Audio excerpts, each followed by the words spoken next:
Oui, vous devez déclarer tout ce que les marques vous envoient quand vous êtes créateur de contenu, même ce que vous n'avez pas demandé. Je reçois encore vraiment beaucoup de questions à ce sujet-là. Et je vois des commentaires de gens qui disent des sombres bêtises. Donc vraiment, il faut rétablir la vérité. Même ce que vous n'avez pas demandé à recevoir. Si vous le recevez chez vous et que vous le gardez, vous devez le déclarer en tant que créateur de contenu dans vos revenus, dans ce qu'on appelle du coup les avantages en nature, dans vos impôts. Je vais même aller plus loin. À l'heure actuelle, il y a des discussions pour savoir s'il faudrait le déclarer dans les impôts et dans l'URSSAF, c'est-à-dire du coup 2 fois la déclaration. Pour l'instant, c'est pas encore passé. Il faut d'abord le déclarer dans les impôts. Mais voilà, c'est une vraie question. Ça veut aussi dire du coup que si vous êtes créateur ou créatrice de contenu, vous devez avoir un suivi clair de tout ce que vous recevez dans un tableau avec le prix public affiché. Et à la fin de l'année, vous faites une addition et vous le mettez dans vos avantages en nature, dans vos impôts. La seule façon de ne pas déclarer ça dans vos impôts, ça serait de prouver que vous n'utilisez pas ce qu'on vous envoie à des fins personnelles. Donc typiquement, si on vous envoie du chocolat, par exemple,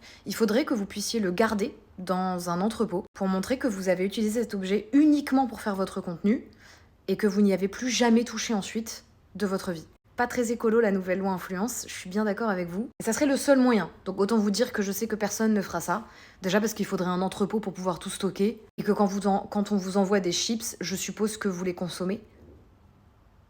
Et ça, c'est vu comme un avantage en perso, en fait. Si vous êtes perdu et que la création de contenu, c'est une partie de votre métier, dans mon agence, on est en train de développer une formation. Vous pouvez vous inscrire, en fait, à cette formation. Le lien est dispo dans la bio Insta de notre compte agence. Par contre, attention, pour moi, c'est vraiment une formation qui va sortir, qui est faite pour les gens qui vivent en partie et veulent en faire vraiment un truc très sérieux de la création de contenu. Si vous le faites en dilettante, honnêtement, je pense pas que ça vaille le coup de l'acheter, cette formation. Mais voilà, si vous avez envie de vivre pleinement de la création de contenu, il va falloir que vous connaissiez les lois. Et sachez qu'on a toute une formation qui parle notamment des lois.